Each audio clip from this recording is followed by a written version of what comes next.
من الشيطان الرجيم. بسم الله الرحمن الرحيم. ألم تر إلى الذي حاج إبراهيم في ربه أن آتاه الله الملك إذ قال إبراهيم ربي الذي يحيي ويميت قال أنا أحيي وأميت قال إبراهيم فإن الله يأتي بالشمس من المشرق فأت بها من المغرب فبهت الذي كفر والله لا يهدي القوم الظالمين. أو كالذي مر على قرية وهي خاوية على عروشها قال أنى يحيي هذه الله بعد موتها فأماته الله 100 عام ثم بعثه قال كم لبثت؟ قال لبثت يوما أو بعض يوم قال بل لبثت 100 عام فانظر إلى طعامك وشرابك لم يتسنه وانظر إلى حمارك ولنجعلك آية للناس وانظر إلى العظام كيف ننشزها ثم نكسوها لحما فلما تبين له قال أعلم أن الله على كل شيء قدير. وإذ قال إبراهيم رب أرني كيف تحيي الموتى قال أولم تؤمن قال بلى ولكن ليطمئن قلبي قال فخذ 4 من الطير فصرهن إليك ثم اجعل على كل جبل منهن جزءا ثم ادعهن يأتينك سعيا واعلم أن الله عزيز حكيم. صدق اللہ العظیم.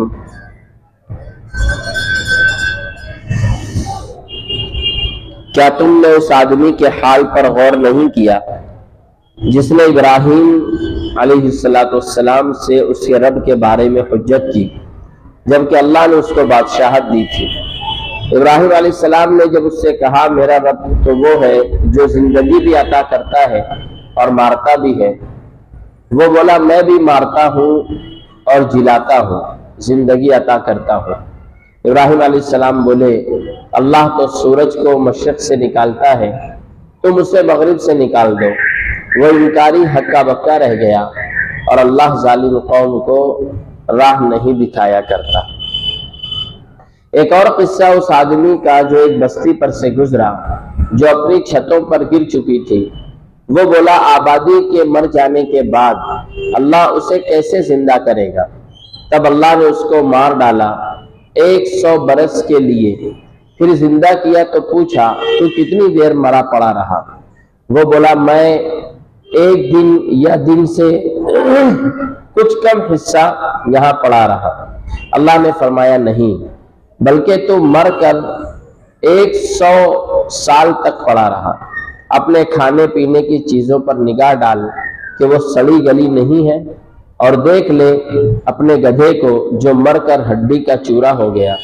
تو اس واقعے کو ہم انسانوں کے لیے نمونہ بنانا چاہیں گے، اور اب دیکھ لے اس گدھے کی ہڈیاں کس طرح ہم ان کو ترتیب دیتے ہیں اور اس پر گوشت چڑھا کر کھال کا لباس پہنا دیتے ہیں۔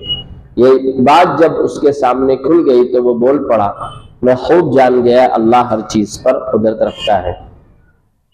اور جب ابراہیم علیہ السلام نے عرض کیا اے میرے رب تو مجھے دکھا دے کہ تو کس طرح مردوں کو زندہ کرے گا؟ رب نے فرمایا کیا تجھے یقین نہیں؟ انہوں نے عرض کیا کیوں نہیں، یقین تو خوب ہے، لیکن اس واسطے تاکہ میرے دل کو تسکین ہو جائے۔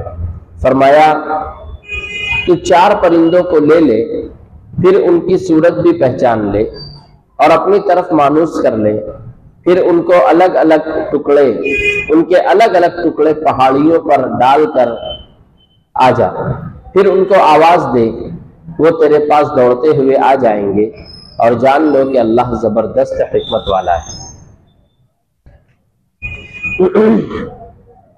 ان آیات میں اللہ تبارک و تعالیٰ نے ابراہیم علیہ السلام کا اور اسی طریقے سے حضرت عزیر علیہ السلام کا ایک قصہ ذکر کیا ہے۔ ابراہیم علیہ السلام اپنی قوم کو اللہ کے ایک ہونے کی دعوت دیا کرتے تھے، تو ظاہر سی بات ہے کہ ہر زمانے میں نبی اللہ کے ایک ہونے کی دعوت دیتے تھے تو کچھ لوگ مخالفت بھی کرتے تھے۔ ابراہیم علیہ السلام کے زمانے میں جو عراق کا حکمراں تھا نمرود، اس نے ابراہیم علیہ السلام سے بحث کی اور آپ سے حجت تکرار کی۔ اللہ تبارک و تعالیٰ نے اسے بادشاہت دی تھی۔ بادشاہت ملنے کے بعد یا مال و دولت آ جانے کے بعد انسان کے اندر ایک برائی عموماً یہ پیدا ہو ہی جاتی ہے کہ وہ اپنے آپ ہی کو سب کچھ سمجھنے لگتا ہے۔ اسی لیے انسان کو اگر وہ ایمان والا ہے تو آخرت اسے یاد رکھنی چاہیے، موت اسے یاد رکھنی چاہیے، تاکہ اگر مال و دولت، بادشاہت، حکومت اسے ملے تو اسے یہ بھی یاد رہے کہ ایک دن مرنا ہے۔ فکر آخرت ایسی چیز ہے اور موت کی یاد ایسی چیز ہے کہ جو انسان کو کنٹرول میں رکھتی ہے۔ نمرود وہ خود اپنے آپ کو خدا کہتا تھا، بادشاہت کی وجہ سے غرور میں مبتلا تھا۔ ابراہیم علیہ السلام نے اسے کہا کہ میرا رب وہ ہے جو زندگی دیتا ہے اور موت دیتا ہے۔ نمرود نے کہا کہ اگر ایسا ہے تو یہ کام تو میں بھی کر سکتا ہوں، میں بھی زندگی دیتا ہوں، میں بھی موت دے سکتا ہوں۔ تو اپنی رعایا میں سے جسے چاہتا مار دیتا، جسے چاہتا چھوڑ دیتا، اور بلکہ مجرم جو ہوتا قتل کا مستحق اس کو معاف کر دیتا، اور جو بے گناہ ہوتا اس کو قتل کر دیتا۔ اور اس بات کو ایسا کرنے کے بعد وہ یہ ثابت کرتا کہ دیکھو، ایک آدمی کی موت یقینی تھی، میں نے اسے زندگی دے دی، اور ایک کی زندگی یقینی تھی، میں نے اسے موت دے دی۔ اس کو وہ زندہ کرنا اور مردہ کرنا یعنی موت دینا سمجھتا تھا۔ ابراہیم علیہ السلام نے کہا کہ میرا رب وہ ہے جو مشرق سے سورج نکالتا ہے۔ اگر تو خدا ہے، نمرود سے کہا، تو مغرب سے سورج نکال کے بتا۔ اب ظاہر سی بات ہے کہ یہ اتنا بڑا سوال تھا کہ نمرود کے لیے تو کیا، دنیا کی کسی بھی طاقت کے لیے آج بہت زیادہ ترقی ہو جانے کے باوجود بھی یہ ممکن ہی نہیں ہے کہ روزانہ سورج مشرق سے نکلتا ہے، اللہ تعالیٰ نکالتے ہیں، اور یہ اسے مغرب سے نکالیں۔ تو وہ نمرود بڑا ہکا بکا رہ گیا، خاموش ہو گیا، حالانکہ خدائی کا دعویٰ کر رہا تھا تو یہ بھی بول سکتا تھا کہ بھائی مشرق سے سورج تیرا رب نہیں نکالتا، بلکہ مشرق سے سورج تو میں نکالتا ہوں۔ اگر تو اپنے وعدے میں سچا ہے تو تو اپنے خدا سے یعنی اللہ سے بول کہ وہ مغرب سے نکالے۔ یہ بھی وہ بول سکتا تھا، لیکن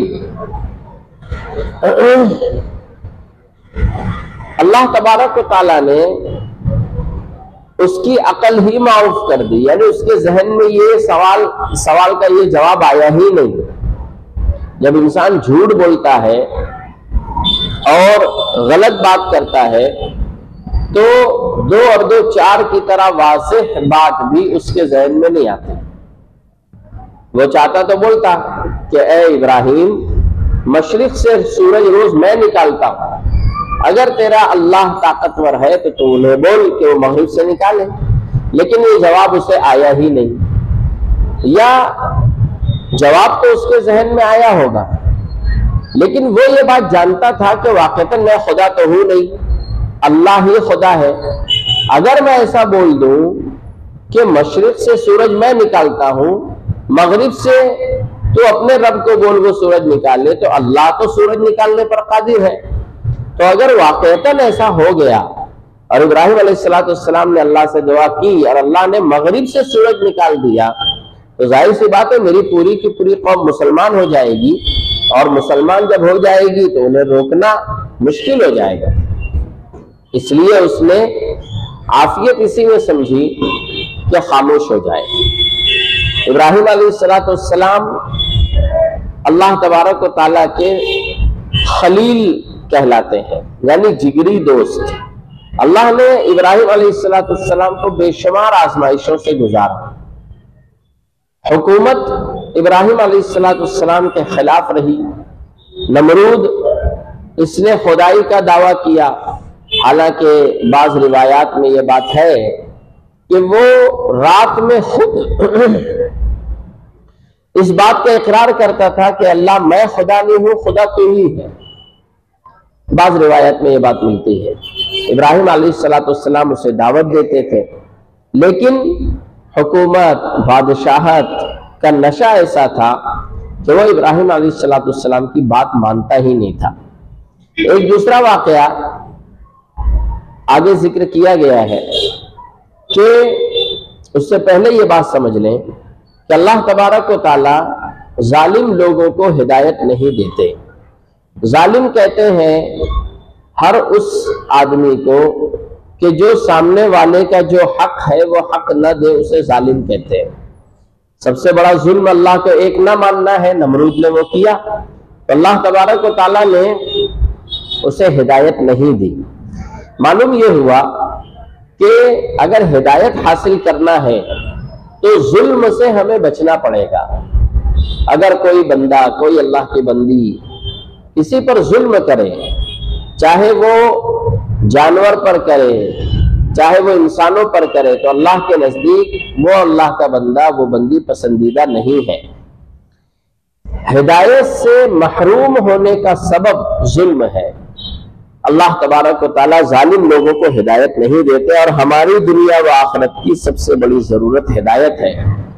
اس لیے ہمیں خود بھی اس سے بچنا چاہیے اور دوسروں کو بھی اس سے بچانا چاہیے۔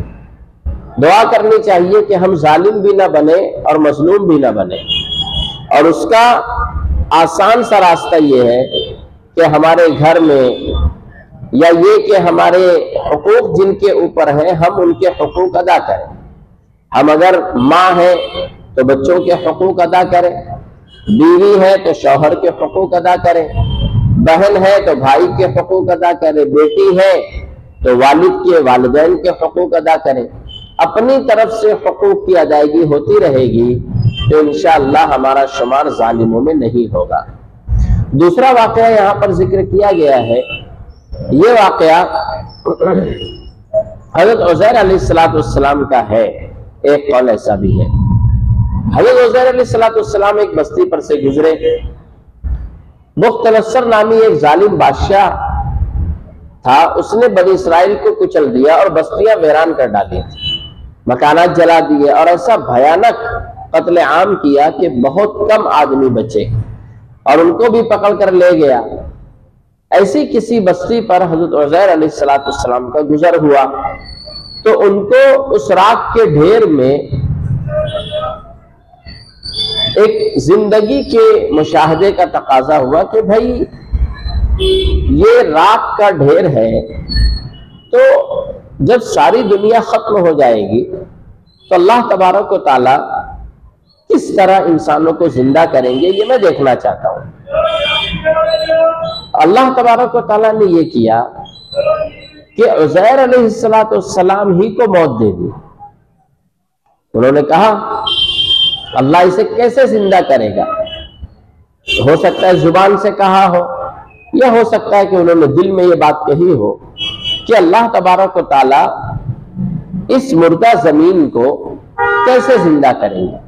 اللہ تبارک و تعالیٰ نے انہیں عملی طور پر جواب دیا اور ان پر موت طاری کر دی اور 100 سال تک یعنی 100 سال تک انہیں اسی حالت میں رکھا، یعنی مردہ حالت میں انہیں رکھا، اور 100 سال کے بعد اللہ تبارک و تعالیٰ نے انہیں واپس زندگی دی، انہیں زندہ کیا، اور زندہ کرنے کے بعد پوچھا کہ بھائی بتاؤ کتنے دن آپ کو ہو گئے؟ انہوں نے کہا کہ بھئی 1 آدھ دن ہوئے ہوں گے، میں تو ابھی یہی تھا، 1 دن یا دن کا کچھ حصہ گزرا ہوگا۔ اللہ تعالیٰ نے کہا کہ نہیں، ہم نے آپ کو 100 سال کے بعد زندگی دی ہے۔ آپ جب سفر کر رہے تھے تو آپ کے ساتھ آپ کی سواری تھی اور کھانے پینے کا سامان تھا، ذرا نظر ڈالو آس پاس میں کچھ ہے، وہ ساری کے ساری چیزیں کھانے پینے کی سڑ گل گئی۔ ظاہر سی بات ہے 100 سال میں 100 گھنٹے میں کھانے پینے کی چیزیں خراب ہو سکتی ہیں، 100 گھنٹہ بھی بہت زیادہ ہے۔ اور سواری میں گدھا تھا، تو گدھا تو کتنے دن زندہ رہتا، نہ کھانا ملا نہ پینا ملا، وہ بھی مر گیا، اور مر کے ہڈی اس کی چورا چورا ہو گئی، بھوسا ہو گئی، کھانے پینے کی چیزیں سڑ گئی۔ تو اللہ تبارک و تعالیٰ نے انہیں بتایا کہ دیکھو تمہیں 100 سال تک ہم نے موت دی، اور موت دینے کے بعد واپس ہم نے تمہیں زندگی دی۔ 100 سال تک تم مردہ تھے، اس کی علامت یہ ہے، دلیل یہ ہے کہ تمہارے ارد گرد جو چیزیں تھیں وہ سڑ گل کے خراب ہو چکی ہے، اور پھر ہم تمہیں زندہ کر رہے ہیں۔ اب ذرا تمہارے ساتھ ایک سواری بھی تھی، گدھا بھی تھا، آپ اس کو دیکھو کہ کس طرح اس کو ہم ہڈیاں اس کی جوڑتے ہیں اور اس کی ہڈیوں کو ترتیب دیتے ہیں، پھر اس پر گوشت چڑھاتے ہیں، پھر گوشت کے اوپر کھال چڑھاتے ہیں۔ یہ سب حضرت عزیر علیہ السلام کو اللہ تبارک و تعالیٰ نے 100 سال کے بعد زندہ کرنے کے بعد دکھایا، گدھے کو زندہ کر کے دکھایا۔ انہوں نے فوراً یہ بات کہی کہ اللہ تبارک و تعالیٰ ہر چیز پر قادر ہے۔ در حقیقت آخرت پر ایمان لانا یہ غیب پر ایمان لانے میں شامل ہے، یعنی آنکھوں سے اوجھل جو چیز ہے صرف اللہ اس کے رسول کے بولنے پر ان پر ایمان لانا یہ ضروری ہے، لیکن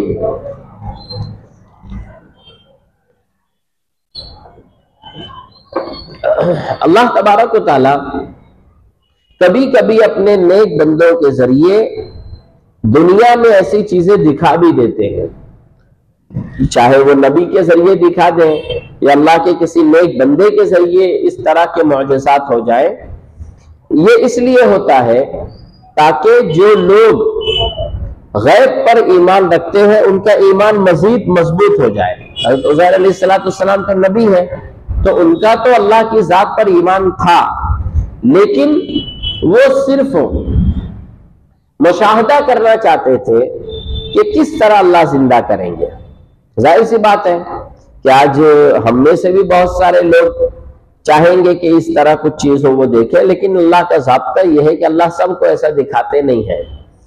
اللہ اپنے برگزیدہ بندوں کو، نبیوں کو اس طرح کی چیزیں بتاتے ہیں، لیکن ہر شخص سے اگر یہ تمنا کرے کہ میں بھی دیکھوں تبھی ایمان لاؤں، یہ ضروری نہیں ہے۔ اللہ تبارک و تعالیٰ نے فرمایا الذین یؤمنون بالغیب، متقی وہ لوگ ہیں جو غیب پر ایمان رکھتے ہیں۔ تو سب سے پہلی شرط غیب پر ایمان لانا ہے۔ اللہ غیب کے معنی آنکھوں سے پوشیدہ چیز، تو اللہ آنکھوں سے پوشیدہ ہے، بغیر دیکھے اللہ کی ذات پر ایمان لانا شرط ہے۔ دیکھنے کے بعد تو کل قیامت میں کفار بھی ایمان لائیں گے، جو اپنی آنکھوں سے اللہ کو دیکھیں گے، رسول اللہ کو دیکھیں گے، جنت جہنم کو دیکھیں گے، عذاب کو دیکھیں گے، اپنے کرتوت کی سزا دیکھیں گے، تو وہ بھی ایمان لائیں گے۔ وہ تو کوئی کمال نہ ہوا، کمال تو یہ ہے کہ انسان غیب پر ایمان لائے۔ تو غیب پر ایمان شرط ہے، اس وجہ سے ہر کسی کو اللہ تبارک و تعالیٰ اس طرح کے واقعات سے نہیں گزارتے۔ ابراہیم علیہ السلام کے ساتھ بھی اس طرح واقعہ ہوا۔ ابراہیم علیہ السلام نے ایک مرتبہ اللہ سے کہا، ابراہیم علیہ السلام اللہ کے چہیتے تھے، جگری دوست تھے، کوہ طور پر جا کے اللہ سے بات کیا کرتے تھے۔ تو ایک مرتبہ اللہ تبارک و تعالیٰ سے انہوں نے کہا کہ اللہ آپ مردہ کو کس طرح زندہ کریں گے؟ اللہ تعالیٰ نے پوچھا کیا تمہیں یقین نہیں ہے کہ میں مردہ کو زندہ کر سکتا ہوں؟ انہوں نے کہا یقین تو بالکل ہے، اطمینان تو خوب ہے، لیکن میں صرف اس لیے دیکھنا چاہتا ہوں تاکہ میرا دل بھی مطمئن ہو جائے، بس صرف دیکھنا ہے، آپ کی خدائی اور آپ کی قدرت پر کوئی شک کی بات نہیں ہے۔ تو جگری دوست اللہ تبارک و تعالیٰ کے تھے تو اللہ ان کی بات سن لیا کرتے تھے۔ اللہ تعالیٰ نے کہا کہ میں مردوں کو زندہ کس طرح کروں گا، یہ آپ دیکھنا چاہتے ہو تو آپ ایک کام کرو، 4 الگ الگ پرندے لو، 4 الگ الگ پرندے لو اور ان پرندوں کو ذبح کرو۔ اس میں مور، مرغا، کوا اور کبوتر، ان 4 کو انہوں نے لیا اور انہیں ذبح کیا۔ ذبح کرنے کے بعد ان کے گوشت کو آپس میں ملایا، خوب ملا لیا، ایک کر لیا، اور اللہ تعالیٰ نے حکم دیا کہ 4 الگ الگ پہاڑیوں پر تھوڑا تھوڑا گوشت رکھ دو۔ اب ظاہر سی بات ہے کہ مور ہے، مرغا ہے، کبوتر ہے اور کوا ہے، تو اس میں تو کوا تو جائز بھی نہیں ہے، باقی مور، مرغا، کبوتر یہ سب تو جائز ہے، لیکن چاروں پرندوں کو ذبح کر کے ان کا قیمہ بوٹی بنا کر کے 4 کے گوشت کو ملا کر تھوڑا تھوڑا گوشت 4 پہاڑیوں پر رکھنے کا حکم دیا، اور رکھنے کے بعد اللہ تبارک و تعالیٰ نے کہا کہ انہیں اپنے پاس بلاؤ، یعنی اس طرح آواز دو کہ مور میرے پاس آ جا، کبوتر میرے پاس آ جا۔ تو اللہ تبارک و تعالیٰ نے کہا آپ اس طرح کرو، دیکھو یہ سارے کے سارے دوڑتے ہوئے آپ کے پاس آئیں گے، اور ایسا ہوا۔ انہوں نے ان 4 پرندوں کو لیا، ان کو ذبح کیا، ان کا ٹکا بوٹی بنایا، 4 کے گوشت کو ملا کر 4 پہاڑوں پر رکھا، اور دور کھڑے ہو کر کے انہوں نے آواز دی کہ مرغا میرے پاس آ جا۔ تو 4 جو حصہ پہاڑوں پر رکھا ہوا تھا اس میں سے مرغے کا جو حصہ تھا وہ اڑ کر کے آیا اور ایک جگہ جمع ہو کر کے اس میں جان پڑ گئی، اور وہ مرغا دوڑتا ہوا ابراہیم علیہ السلام کے پاس آ گیا۔ تو ابراہیم علیہ السلام نے دیکھا کہ اللہ تبارک و تعالیٰ کس طرح مردوں کو زندہ کریں گے۔ یہ ہمارے ایمان کا بنیادی عقیدہ ہے کہ اللہ تبارک و تعالیٰ موت کے بعد دوبارہ زندگی دیں گے۔ کفار کا یہ کہنا ہے کہ اسی دنیا میں ساری کے ساری چیزیں ہو جائیں گی، اس دنیا سے گزر جانے کے بعد آخرت نام کی کوئی چیز نہیں ہے، لیکن ہمارا یہ بنیادی عقیدہ ہے کہ آخرت ہے، جنت جہنم ہے، اور مرنے کے بعد دوبارہ اللہ زندہ کریں گے۔ اور عقل میں بھی آنے والی بات ہے کہ جس اللہ نے ہمیں اس وقت پیدا کیا جب ہم کچھ نہیں تھے، اسی اللہ نے پیدا کیا، تو اس اللہ کے لیے ہمیں دوبارہ پیدا کرنا کون سا مشکل کام ہے؟ کوئی کام پہلی مرتبہ کرنا مشکل ہوتا ہے، دوسری مرتبہ کرنا مشکل نہیں ہوتا۔ مثلا کوئی بچی اگر روٹی بنائے تو پہلی مرتبہ جو روٹی بنائے گی وہ غلط بن جائے گی، جل جائے گی، لیکن اس نے اگر 200-400 مرتبہ روٹیاں بنا لی ہیں تو ظاہر سی بات ہے کہ پھر روٹی بنانا اس کے لیے کوئی مشکل کام نہیں ہے۔ اب جو اللہ تبارک و تعالیٰ نے ہمیں پہلی مرتبہ پیدا کیا اور صحیح سالم پیدا کیا، کوئی نقص انسان کے اندر اس نے نہیں رکھا، وَلَقَدْ خَلَقْنَا الْإِنسَانَ فِي أَحْسَنِ تَقْوِيمٍ، ہم نے انسان کو بہترین سانچے میں ڈھالا ہے۔ تو جب ہم کچھ نہیں تھے، جب اللہ نے پیدا کر دیا، اور روز لاکھوں کروڑوں انسانوں کو اللہ بناتا ہے، تو اس اللہ کے لیے ہمیں دوبارہ زندہ کرنا کون سا مشکل کام ہے؟ تو آخرت کا عقیدہ تو بالکل عقل کے مطابق ہے کہ اللہ تبارک و تعالیٰ کے لیے دوبارہ زندہ کرنا کوئی مشکل کام نہیں ہے۔ قرآن کریم میں الگ الگ اس کی مثالیں دی ہیں، جیسے زمین مردہ ہو جاتی ہے اللہ اسے